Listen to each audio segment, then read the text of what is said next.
Network Entertainment.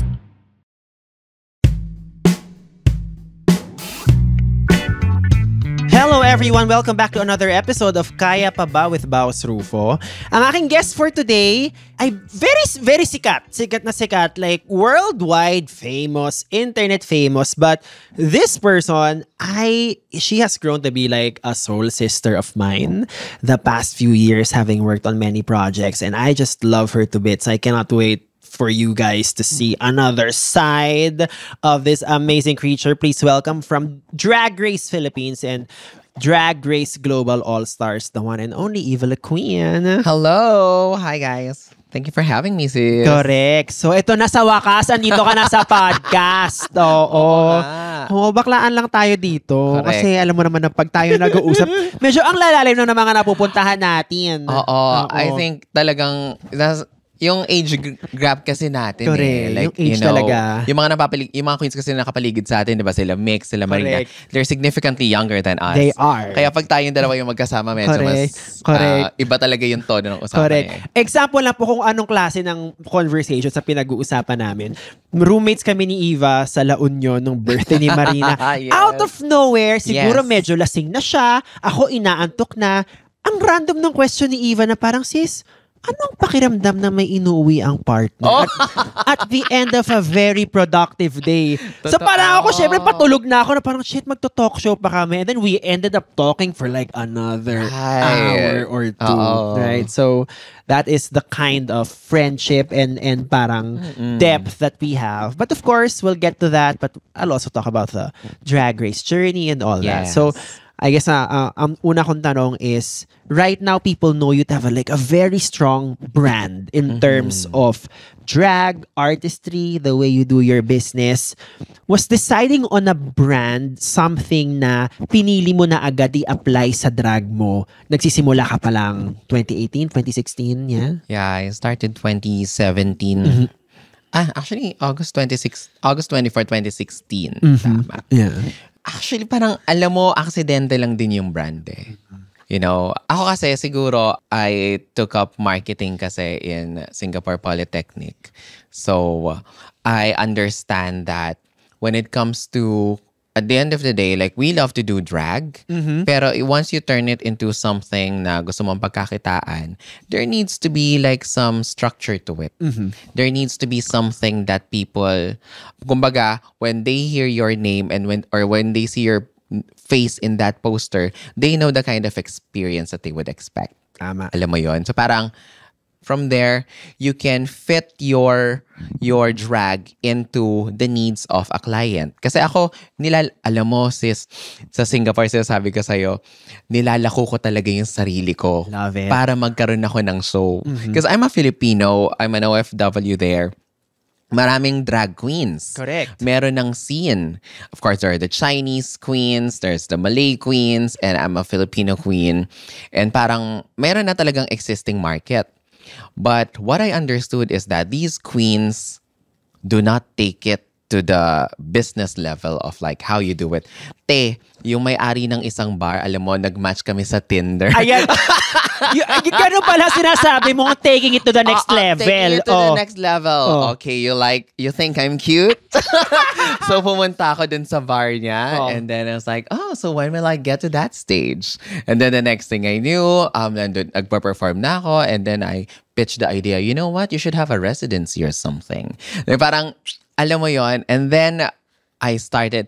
When it comes to, for me, it's not about branding. It's just really about knowing what you have to offer and being smart enough to fit into the needs of a client para meron ka pang racket. Tama. Ganyan. Diba? So, dumating sa point na talagang nag-dress up ako ng Chinese sa labas ng restaurant para magtawag ng tao. Laban! Mga any form. Kasi at that time, wala naman drag race. Well, I mean, drag race is not even in the cards yet. Parang, how do I make the most out of what I have to offer and how do I mold my artistry into what my clients need? Para maraming racket. Kaya ako sumikat. Tama. Correct. In less than a year, medyo may pangalan na ako sa Singapore. Yung TF ko, medyo kapareho na, ka-level na ng mga mas senior kesa sa akin. It's like, really, just finding that mukha talaga akong pera mula noon hanggang ngayon. And thank God mukha kang pera. Ay, Right? nako, everybody earns. I mean, Correct. yun talaga. I mean, at the end of the day, I mean, the only way that you can elevate yourself or at least your drag is kung kaya mong paikutin yung pera mo within your... Kumbaga, meron akong drag fund. It's whatever I use to elevate my artistry comes from the very racket na nanggagaling doon. She's a self-sustaining queen. Diba? Tama. That's a smart way to go about it. Right? You don't Hindi ko wanna- pwedeng galawin yung savings ko Correct. o yung emergency funds ko just para makabili ng bagong human hair wig. Correct. You need to do this. And then doon mo lang din paikutin kasi at the end of the day, kapag elevated yung drag mo, tataas yung TF mo, dadami din yung rackets. Yeah. So what I'm hearing is that, early on, you knew how to zig when everybody was zagging. Right. Diba? And yes, you might have learned this sa Singapore in a school. But I think also as queer people, medyo built-in kasi sa atin yung tipong because we see a heteronormative society. Correct. Parang kita natin na everyone is zagging and what I'm doing unconsciously is zigging already, diba? Pero at a young age ba, sa pamilya mo, meron ng may ganitong parang diskarte or very, very sharp and very, very witty in a way? Parang wala naman. Uh-huh. Kasi my mom and dad are public school teachers. They are simpletons. Like, napaka-simpleng tao ng nanay at tatay ko. Hindi ko alam kung saan nanggaling tong arting to. Like, parang hanggang ngayon, parang simple lang din nanay at tatay ko. Madali pa rin silang mapasaya sa mga bagay-bagay, ganyan. Ako lang siguro talaga, ever since, siguro nung bata ako, I've always had a penchant for finer things in life. I just want things a little fancier. I just want, alam ko na sa sarili ko na I just like nicer things. That's good. Ganyan. Pero parang, this karte feeling ko, I don't know. I think it's just really, ganito ka hinubog na universe eh. Like, even with everything that I've been through, I've always been the life of the party. Nung madapa-tapa ako, laging ako eh. Yeah. Alam mo yung... makulit ka na talaga. Oo, paandar. Yeah. Paandar na talaga ako. Nung burol ng lola ko, alala ko, meron akong hawak na... Ako lang yung kumakaway sa camera habang lahat sila malungkot. Kasi parang feeling ko, in my head, artista ako. Alam mo, tama. Ever since, di ba? Alam mo ng bata ako, pag pumupunta kami sa probinsya ng lola ko, meron akong main character syndrome. Main character talaga ako in my head na parang feeling ko, summer special ng buhay ko, kaya pupunta kami doon.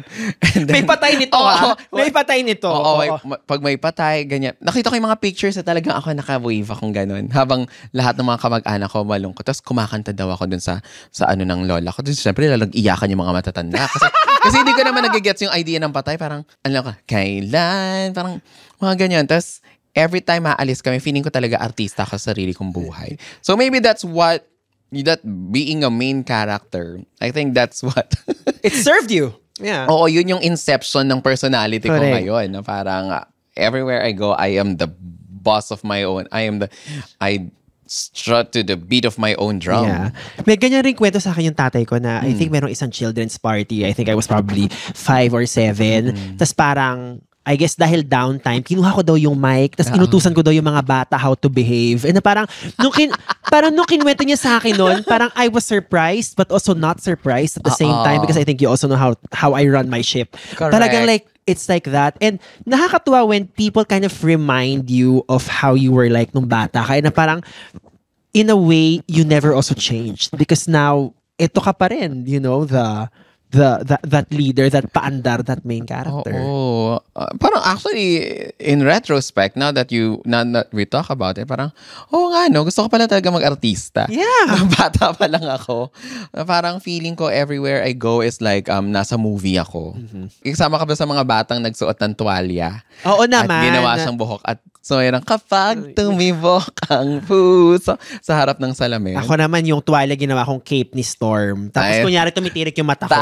Diba? Minsan Storm, minsan may rabies. Diba? So, gano'n. Yung mga ganong paandar. And now, we're still trying to just be as childlike as we can when we perform. Diba?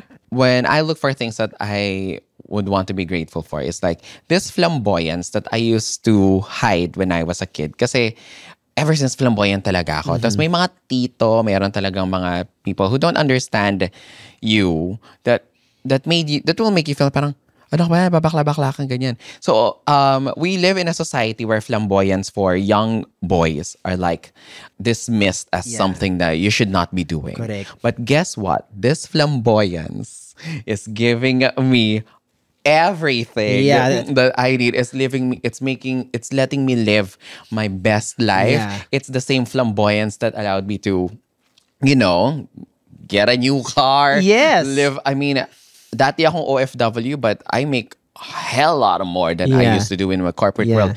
It's this very flamboyance that I used to hide when I was a kid that is really setting the foundation of the amazing life that I have. Yes.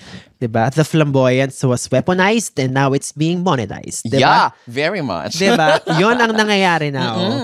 And then, of course, you did drag and the same flamboyance. You talk about parang that was basically the experience of the younger version of you. And then you joined this global platform competition that is Drag Race wherein there is no such thing as too flamboyant. Totoo. Diba? Ayos, ang pinaka gusto ko malaman is you filmed Drag Race Philippines na binakla mo ng malali, natapos yung filming, you made it to Final Four, pero hindi pa alam ng mundo. Pero ano yung naging, parang how did you catch yourself talking to yourself during times na tipong, oh my God, I'm a finalist and the world doesn't know what is about to hit them in a few months. When you were the only one sitting on that secret, to use a Drag Race reference, parang kamusta yung atmosphere or yung state ng buhay mo nung mga panahon na yun? Ay, ano talaga yun? Kasi una sa lahat, since pioneer batch naman talaga kami, season 1, we had no expectations. Really. It's like parang, okay, hindi nga namin alam kung panonoorin siya dito sa Pilipinas. Parang ang alam din namin, parang, mga bakla lang yan. However, me, Marina, we have always like, we need to lay the groundwork. Sabi niya, parang kami, we have always prepared ourselves for something bigger. Na parang pinipitch na namin yung mga sarili namin sa mga, dahil alam namin that sooner or later, merong TV show that will feature us. Ako talaga business eh. So talagang, sinimulan ko na yung Playhouse Drag and Dine. Meron akong parang deck na mga drag and dine events. Super Sam sa mga gantong events. Alam ko na magkakaroon ng viewing parties. So parang, okay, dapat ready tayo. Dapat meron yung social media team ko, ganyan. Kumbaga, kasi nga, there's nothing to expect eh. However, hindi pwedeng nag-invest ka ng malaki dun sa Drag Race Philippines Season 1, hindi pwedeng walang balik yan. So, dapat paghandaan ko na paano ko ilalako yung sarili ko. And, at that time, I already have Playhouse. So, parang in my head, it's like, how do I make the most out of Playhouse as an events production team? How do I make more events, more shows, more using whatever Drag Race? And, kumbaga parang, mag-hit man o hindi, okay lang ako. I'll be fine. I would still be able to live a life outside of the clubs. So parang puro ganun yung nasa isip ko noon. Hindi kasi wala ka namang president eh. Hindi mo alam kung sisikat ba kami o hindi. Ang alam ko lang is paano ko 'to pagkakakitaan. And then nakita nating sumikat kayo ng malali. Sumabog siya. Totoo. I guess, every week, it kept getting bigger and bigger and bigger.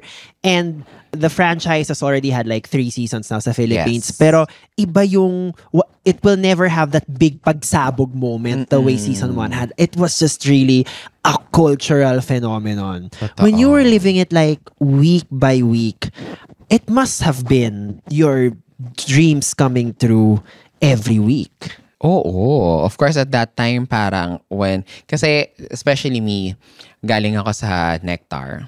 And, in the club scene, essentially, you're sized up by the people based on your performative value. So, depende yan kung magaling kang mag-split, ganito, magaling kang mag-lip sync, ganyan. Ako, I was never that type. I have always been the kooky, slightly political, more, in fact, it's like parang, I would go as far as saying that I'm not everyone's favorite. In the club scene, parang yung performance ko, parang yan yung Yossi break nila. Kasi parang ganun siya. Okay. Parang kasi walang magsa-split, walang nakakatawa, walang lalabas. Kumaga parang it's I felt it. And the tips will always be the ultimate ano yan eh. Depende, kasi di ba sa Nectar, yung tips na inabot sa'yo sa stage, sa'yo yon. Pero at the end of the day, kapag umikot na kayo, centralized na kasi siya eh. So for me, ang gauge mo kung nagustuhan ng tao is depende talaga sa tips na pumasok sa'yo. So, I rarely get tips when I'm on stage. So parang my drag isn't exactly everyone's favorite. And that's fine. And that's cool. Because in fairness naman sa akin, I came from, medyo nakakaangat-angat naman ako sa laylayan eh. Kumbaga, at that time when some of my sisters at Nectar do drag because they need to put food on the table, I do it because of purely as an artistic expression. So I wanted to, because I always have a corporate job to go back to if I want to. So, ganon. So parang, I didn't expect much from my artistry. Tapos, Drag Race happened. Just ko. At that time, fresh from pandemic pa yan, means kahit naka-hoodie ako, naka-mask sa grocery, merong sisigaw ng pangalan mo. Tampal puke. Tampal puke. Ganyan. Everywhere I go. Tsaka sobrang yung passion ng tao. Hindi sila parang nakita lang ng influencer na parang ito is like, they will tell you stories. Yeah. Kumbaga, that time naalala ko, pag pupunta na kami sa bar, para lang pumunta sa banyo, there will be like 20 small talks on your way there. Plus, parang, grabe. The experience was like, ano siya, from a 1 to 99 talaga yung jump. And also to also fan the flame pa. I just want to talk to you about Tampal Puke because I remember I saw Snatch Game kasi 1 week in advance because I was doing content for HBO. And I think I remember messaging you, sis, yung Tampal Puke sa kasinigang sa mani, it is gonna go crazy in a few days. And then it did. And when I saw that the first time, the stroke of genius, because you also laid the groundwork for how the franchise is going to be. Parang because of yung ginawa nyo ni Marina and like the other cast, napakita na parang it's Snatch Game pero Pinoy na Pinoy. In all because you were just the most unapologetic version of yourself. Yes. As in, grabe talaga yon. Malalang. And you know, you took that to the bank, di ba? Tampal Puke shirts, lahat ginawa Tampal Puke. Yes. Di ba? So talagang maraming salamat at binigyan mo ng pag-asa ang buong kabaklaan na pwedeng nakakatawa, pwedeng camp, and pwedeng all that. But I also loved what you mentioned kanina na your relationship with drag before Drag Race was not so much a livelihood or something that puts food on the table. Correct. I think that's a very interesting way to look at your relationship with your creativity because you don't burden it with paying for the bills. Yes. Diba? Ano pa yung mga valuable lessons na naturo nung choice na yon now that you are doing it full-time? Do you still look at it that way? Has it changed? Because now, it is definitely a product na. Yes. And it pays for the bills and the lifestyle, diba? How is your relationship with that vein that you had before? Ngayon, iba na siya talaga. A little backtrack lang. So, I lived, studied, worked in Singapore for 8 years. Umuwi ako sa Pilipinas back in 2019. I just really want to start over. You know, parang simula nung 18 ako, nagtatrabaho na ako eh. And at that time, I was already 30 and I was like burned out for a reason that I don't understand. So parang feeling ko, baka nga kailangan ko lang ng break. But in my head, I would still go back to the corporate world. So parang 2019 was the stage in my life where parang I will do whatever I want. Pumapasok ako sa MAC Cosmetics. Sa Rustans, dyan sa Shangri-La. Last time. I don't get paid. I get paid by products. Okay. And then I wanted to do makeup. I do bridal makeup for like really, really cheap. Because yun yung time ko to explore ano lang ba yung gusto kong gawin. And then I took drag sa Nectar. So, nagpa-perform ako ng drag sa Nectar for just like, girl, 500 pesos per number. For the love talaga yun. Oo. Ang grab ko, 600. For the love and for the deficit. Oo. Ang lipstick ko, 1-2. Tapos, 2 numbers ko. Sige, 1,000. O, ganyan. O, go. Ganyan. Buti lang may jowa ko na naghatid-atid sa akin kahit paano. Alam mo yan, ginagawa ko lang talaga siya to find myself. You know, to give back to myself. When you work kasi, or when I think I had like some sort of a quarter life crisis, you know, when you attach yourself to the work that you do, to the dreams, to the car, to the house, or whatever future, you kind of lose yourself along the process. Or for me, at that time, imagine, I was hustling so much. I worked 9 to 5 morning, and then ang klase ko sa hapon is like from 6:30 to 9:30 p.m. Tapos, pagdating ng weekends, magsho-show pa ako. I was hustling so much in my last 3 years in Singapore that I lost myself. I didn't know what to do. Burnout ito. Oo, burnout siya. So, bumalik ako. When I started drag in Nectar, when I did drag in Nectar, talagang ano lang siya, a means to give back to myself lang. Ganda. And then, pandemic happened. And then sabi ko, ay, siguro, at that time, parang, wala gusto ko mong bumalik sa corporate world. Ang daming nawalan ng trabaho. The only thing that I have are my wigs and my makeup. And that's when I founded Playhouse. We started doing Zoom parties. We started the concept of virtual performances on Facebook. As in, nag-Facebook live kami to do shows, and then may magbibigay ng GCash, PayPal, ganyan. From not just sa Pilipinas, kasi ang reach mo doon all over the world. May mga, actually sila yung bumuhay sa amin, yung mga OFWs na mga Becky, ganyan. So sila yung bumuhay sa amin. So parang doon na buo yung Playhouse. Me, Marina, Prince, and OV. And then parang, okay. So kahit paano nakabayad naman kami ng bills. And then, sabi ko, babalik na ako sa siguro dapat bumalik na ako sa corporate world. Actually, yun. Nung babalik na ako sa corporate world, bigla namang nag-announce tong si Mother RuPaul na mayroon ng Drag Race. Mabuhay! Yes! From the Philippines. Like, oh my God! I remember that. August 17. Grabe. Parang, grabe. So parang, every time I try to walk away from drag, something always pulls me back. Nilabutan ako dun. Alam mo yung time na parang sabi ko, babalik na ako sa corporate world, nagsara yung mundo. You're only left with wigs. Okay, do drag. Okay na, mag-open na yung mundo. Tumawag si Mother Ru. Alam mo yun, every time I try to walk away from drag, lagi niya akong binabalik dun eh. And now, I think my edge then is that I have lived a full adult life, a full life at 30 before the opportunities in drag came along. So with my full experience as a human being, as an individual outside of my artistry, plus the craft that I do, talagang I am a queen of my own. Talagang walang ibang drag queen that will be similar to me simply because yung mga pinagdaanan ko sa buhay. Iba.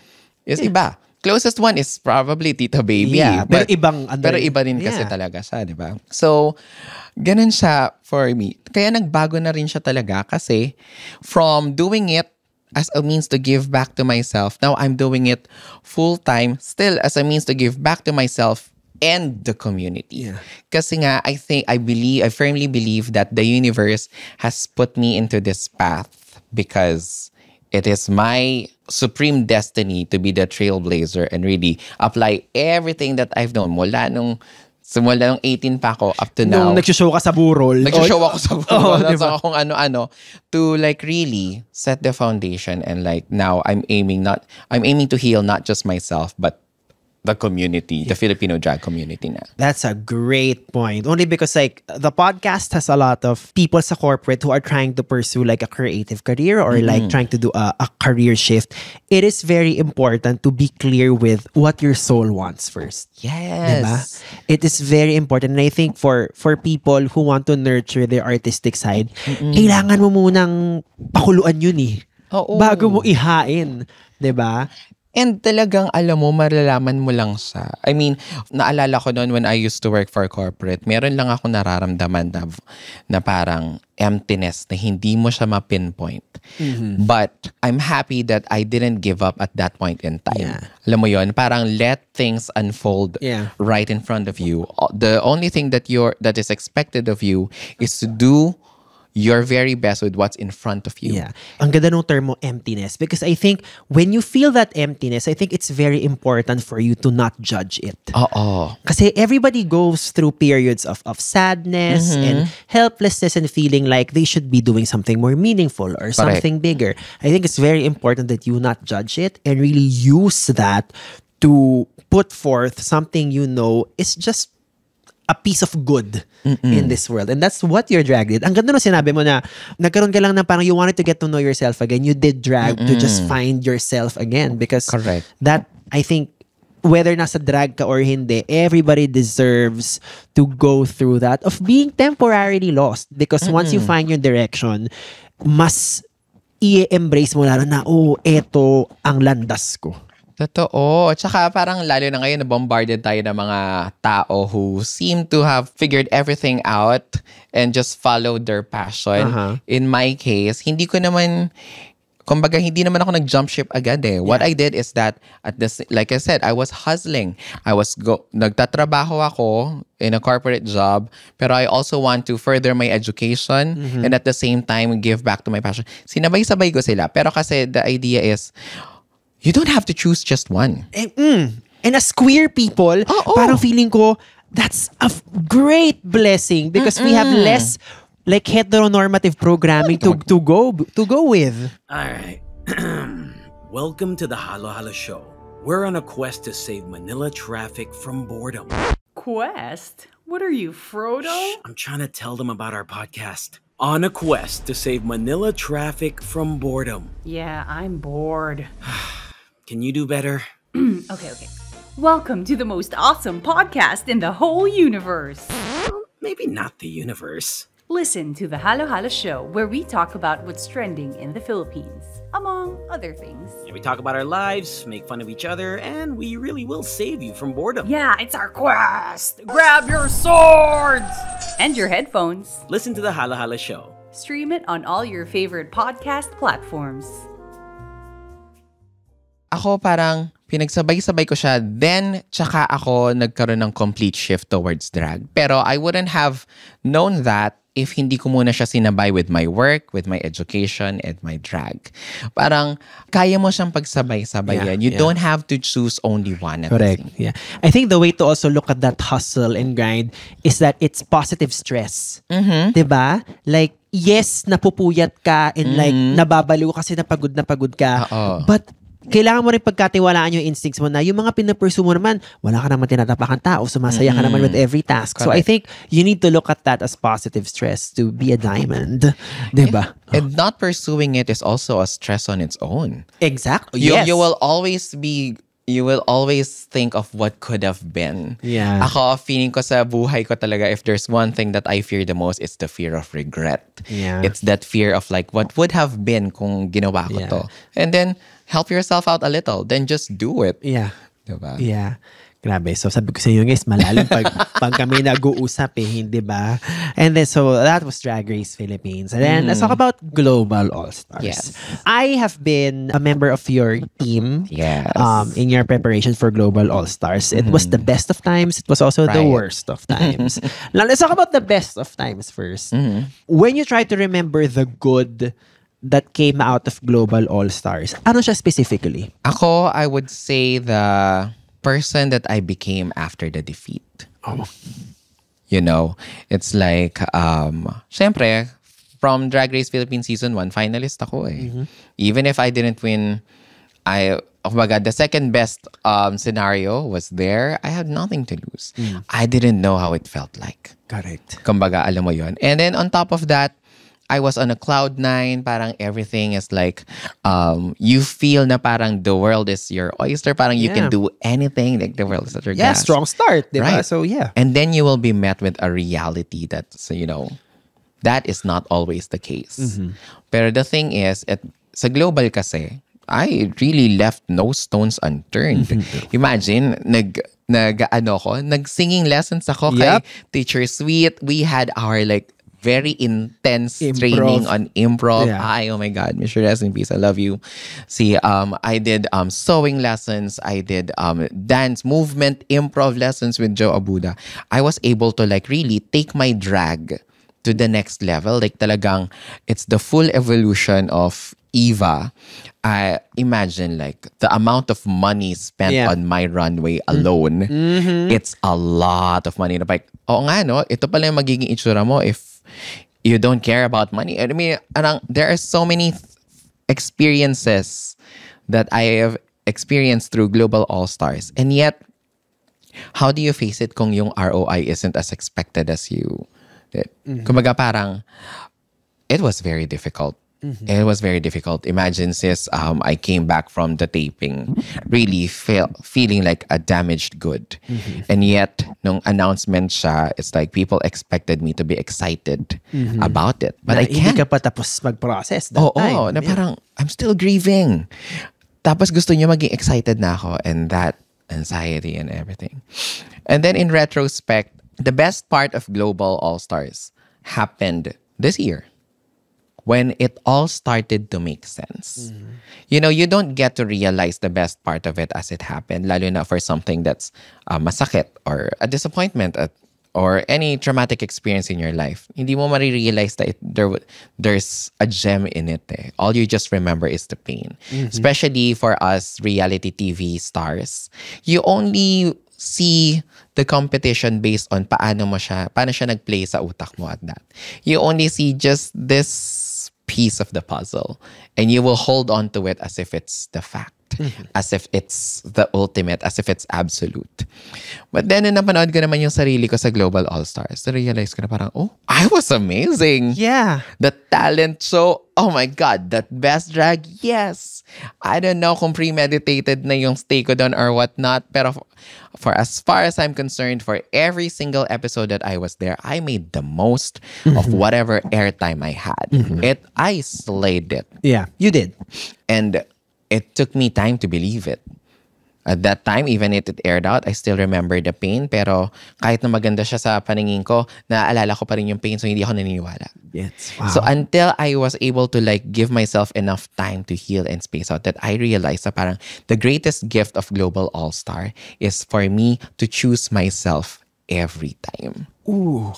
Because of Global All-Stars, it taught me na Eva Lee Queen, wala ka nang kailangang patunayan. In fact, from the very beginning, wala kang kailangang patunayan. Na you are your own queen. Magaling ka, matalino ka, maganda ka. You don't need any validation. Hindi mo kailangang masabihan ng anything for you to believe it. In fact, I will go as far as saying na parang, hindi mo nga kailangan sumali sa Drag Race to believe that. It took me time. Yeah. So now I am in this very scary position kasi feeling ko talaga, I can do anything. Like, that's what it's about, oh, right? Oh. What I thought was my biggest disappointment being an early out in Global All-Stars actually set me free to become the greatest version of what I could have been. And now I'm unstoppable. Yeah. I was like, what else? Okay, early out ka. Okay, and then? Yeah. But, okay, basically, talaga? And then, so parang there is nothing. Wala nang masasabi sa akin ng mga tao. Or even for me, to myself, I was able to like, kahit ako sarili kong saboteur, is like, girl, that is so last year. It's such a ballsy move then kasi parang you would think na, you know, the usual, the go-to instinct would be, okay, it's a 5-episode run, then let's make the most out of it immediately. But no, what you did was, no, I'm gonna take time. I'm gonna need some space first to heal. And now, it got you to say, I can do whatever the fuck I want. Oo. So you would think na parang yung scarcity mindset, hindi, baka mapaubusan ng racket and I need to do these appearances. But you're living your best case scenario. Yeah. Pero at that time, as it was happening, sister, wala. I couldn't even think of anything. I would say na parang it was really, it was rock bottom for me. Kasi parang, okay, galing akong finalist Tapos biglang, So parang, ano mo ka ihaharap ko? But then what I also realized is that, no, walang bababa ang tingin sa'yo other than yourself. Ikaw lang ang nag-iisip sa sarili mo ng ganyan. No, because the lowest you'll ever be is wherever you are right now. Wala. Wala namang nawala ng respeto sa'yo dahil wala. Ikaw lang ang nag-iisip sa sarili mo niyan. Dumami pa nga yung pera mo.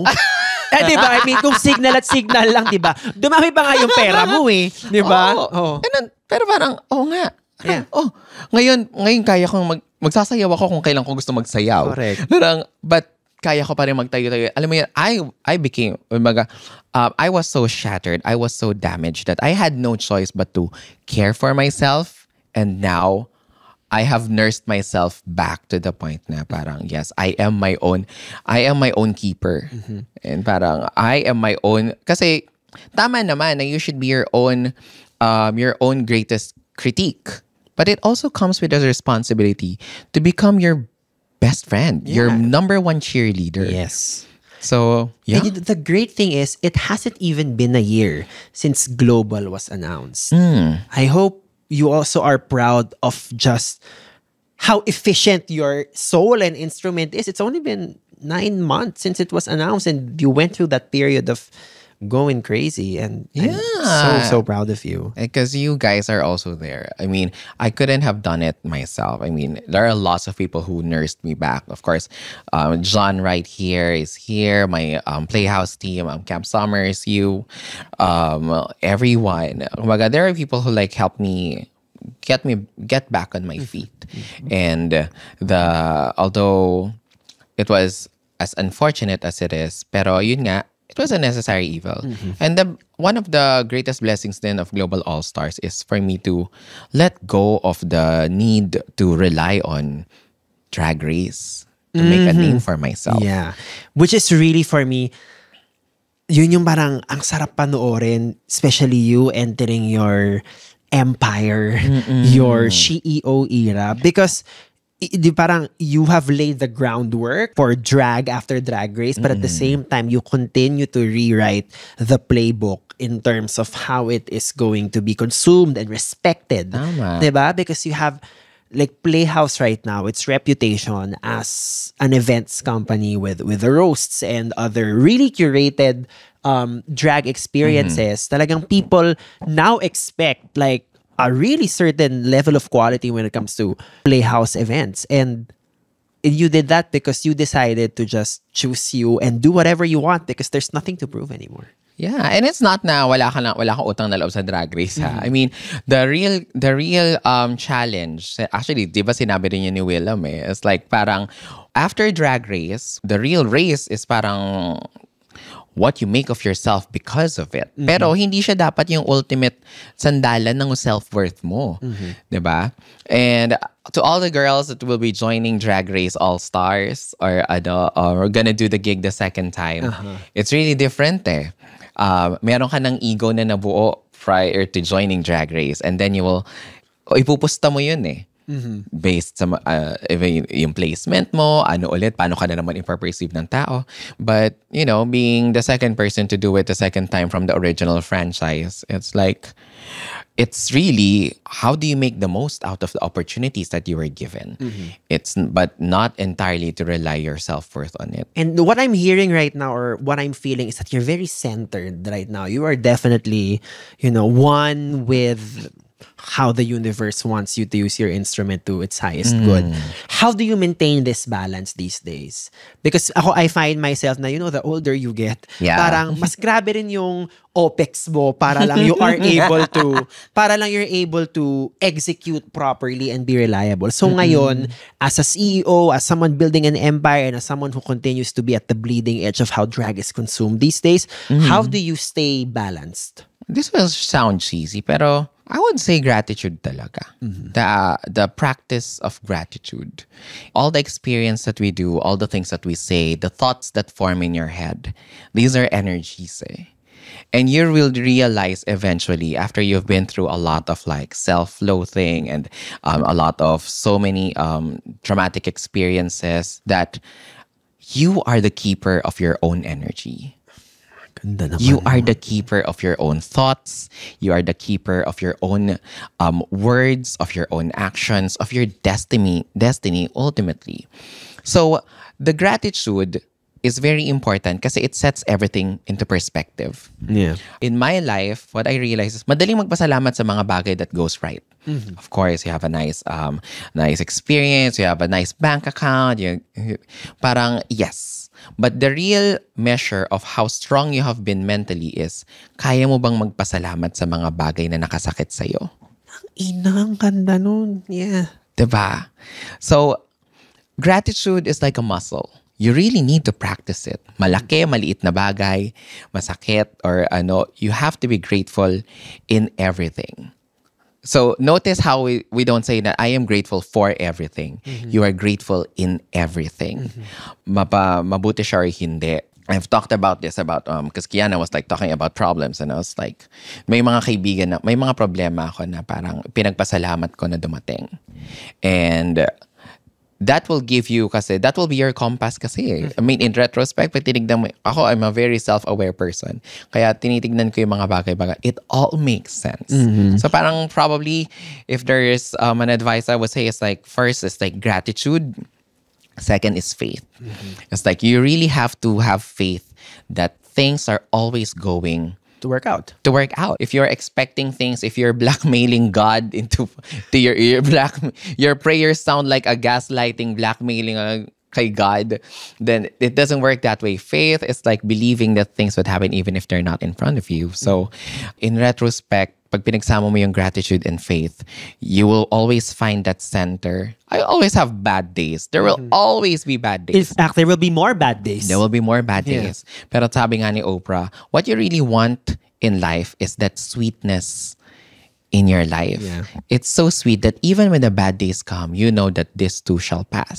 Yeah. So I have, because of my constant practice of faith and gratitude, I'm able to keep myself centered that yes, this will be bad now, but I've been through worse. And whenever I think about it, the question is, kailan ba ako napabayaan? Never. Yeah. I'm still here.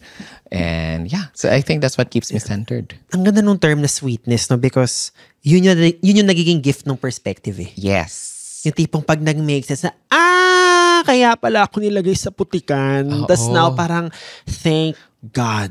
Diba? May ganun talaga siya eh. It's not about the perfection that everything goes your way. Yeah. It's about when things don't go your way and then in retrospect na realize mo na buti na lang nangyari ka. Yun yung sweetness nun eh. Na parang buti na lang nangyari. So, keep the faith. Diba? And be grateful. Yeah. I mean, it's simple in concept pero hindi siya madali. Okay. Mas mahirap siyang i-practice definitely. And I love it, this is basically the Eva that we love. The perspective, the wisdom, but it's also tender and soft, and that's why we love you. Thank I think you. this is also something that people see now with your latest project, which is basically yung Evangelism podcast. Yes! Diba? I know you have already filmed so many episodes. Alam ko yung calendar yan. Ang dami yun ang finilm. Diba? But because basically we're both podcast hosts, how does this, ano mga natututunan mo as as an artist, as a queer person, with your guests really like opening up their soul? May mga iyakan, may mga tawanan. How is this parang podcast host era like? I love it. I just love it. Alam mo yun, yung parang when we started it, again, ang alam ko lang is like parang this podcast is gonna be like parang kwentuhan na magkakaibigan. That's why it's shot in my very own living room, talagang in the comfort of my sofa. Tapos gusto ko yung mga guests ko are out of drag because we want to show them the human behind the fantasy, and we want to have conversations that they otherwise would not have the comfort to open up elsewhere, or probably they didn't have the means to like navigate those kinds of conversations. Ganyan. Or they would feel safe to open up. Ako, I feel honored and like sobrang grateful ako na sa akin nila ino-open yung mga ganung bagay. That they find that my sisters find comfort in laying themselves vulnerable and trust me enough that their stories will not be taken advantage of. But it will be, with my questioning, it's always very intentional to bring out the best in the stories that they're trying to say and always give them a redemption. Ganda. Through their own words. Hindi natin ito-tweak yan. Walang script. Wala. Buga lang yan. Ganyan. And I love it kasi it felt right. For the longest time as a drag queen, as an artist, I know that I'm prettier than most. Like maganda talaga yung makeup ko. I know that I can dress up nicely, ganyan. But it took me a time na na-realize ko na when I hold the mic, this is my Super Bowl. When I hold the mic, I am the Beyonce of Philippine drag. Na parang, when I open my mouth, this is what I'm really good at. Yeah. Diba? In drag or out of drag, how I articulate words. Because I love words. Bata pa lang ako, mahilig na ako magbasa. I love the idea na merong lexicon, merong to translate a concept, a thought soul, in the head that can be brought out into the world and be perceived by another sentient being. Yung ano na yun, transfer na yun, I've always been fascinated by the concept of communication and articulation. Kaya naniniwala talaga ako na, ito pala, feeling ko ito talaga yung gift ko. And now I was able to find the right platform to do it. I was able to start it in the community that's very close to my heart, with the people that I respect so much, that I'm able to give drag queens an opportunity to be known deeper, more than just beyond the wigs, beyond the makeup, beyond the memes, beyond the reality TV show, beyond the tweets, beyond everything. They are able to be seen by people, and I was an instrument of that. And I'm sure you have experienced this, but when you do a podcast and when somebody like bears their soul, it's an incredibly spiritual experience. Diba? Do you find yourself healing parts pa of yourself when people share like the things they go through? Of course. I feel na every time someone sits in my chair, our souls are intertwined. That I feel their pain. And it is kumbaga parang we are in a boat ride. They are the sails, tas ako yung may sagwan. Parang it's a two-way relationship. It's a two-way exchange of energy. Hindi ka nandito para patunayan mo na mas magaling kang magsalita. Hindi ka nandito para i-exploit mo yung story niya para maganda, maraming views. You're here to reach a common endpoint to where you want the conversation to go. That's what podcasting is. And yeah, as you said, it's spiritual. Kasi ano naman yun body language lang, tono lang ng boses. I take pride na unscripted yun. Walang ano yan. Walang agenda yan. It's like, we're talking, you wanna go there? Okay, let's go there. Yeah. And it's my job to make sure that they feel safe doing it. It's very intimate, but it's also parang ma-reveal sa'yo the different universal emotions that we all share. Like, kunyari, I've had guests here na parang lahat sila, parang nagkatrabaho, nag-OT, question nila yung existence nila. Bakit ko ginagawa to? Is there something better for me out there? Diba? Kaya nga ang pangalan ng show ay Kaya Pa Ba?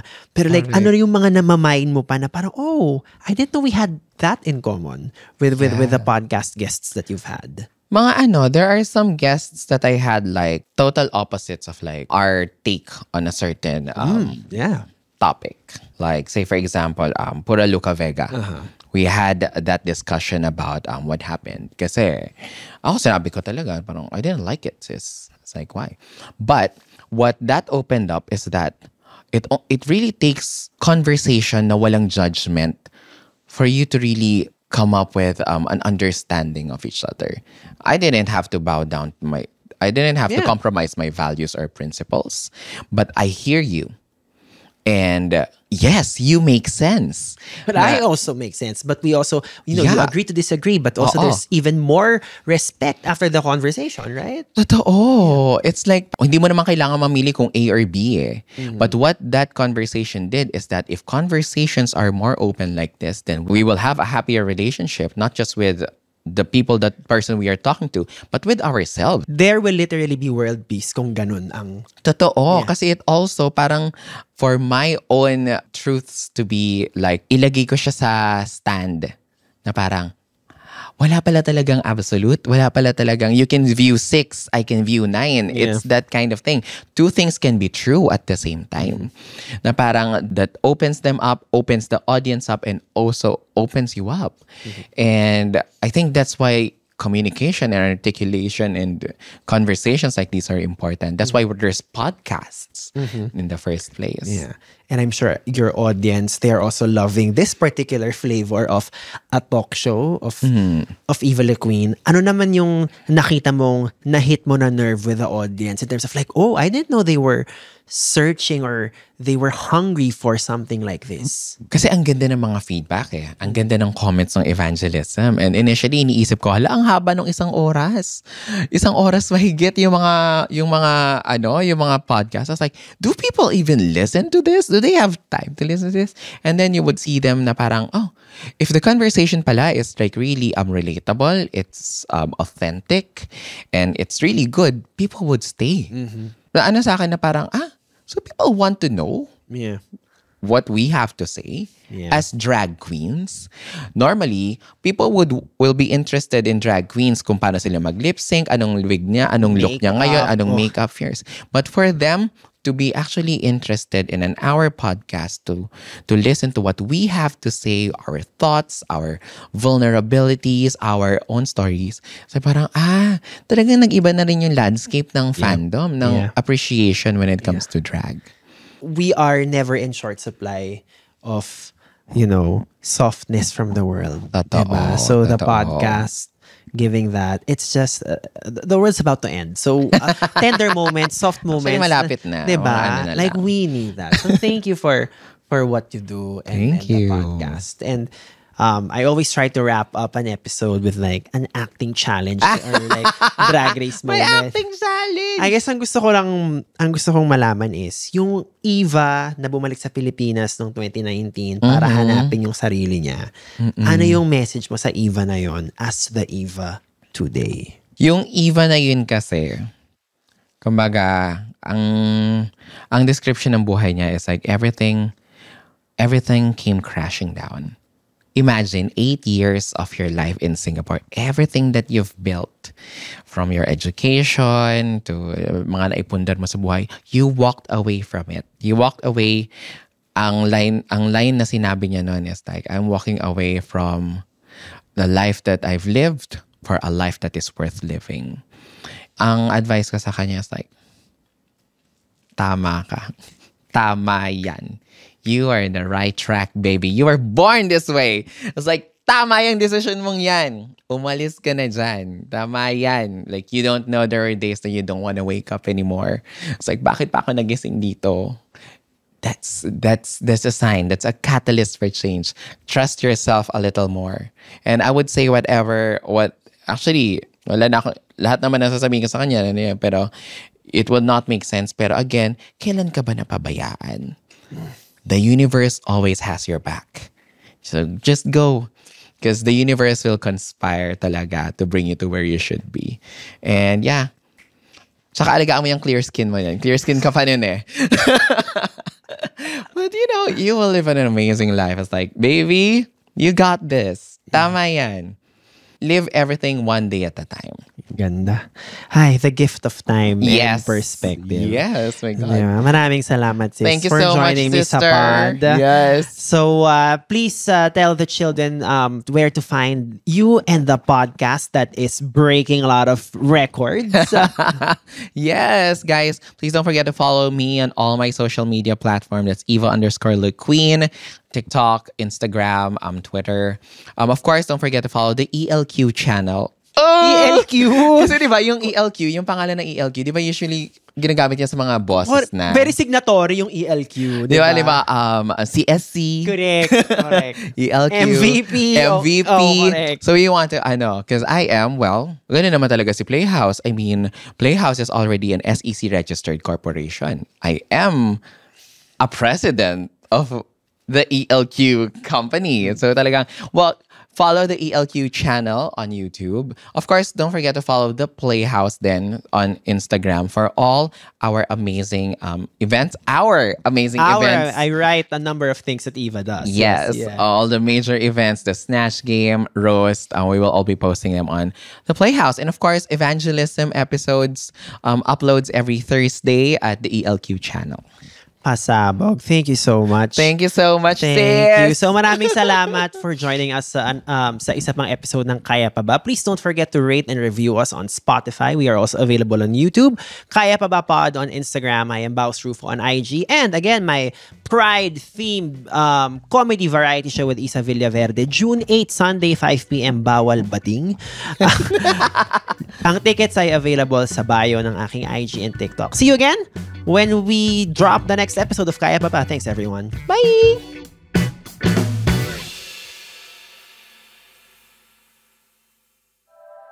The opinions of podcast creators, hosts, and guests are not necessarily reflective of the official stance of the Pod Network Entertainment, its hosts, or other network programs. The content created by the people behind the podcast is personal and not meant to harm any religion, ethnicity, group, organization, company, or individual.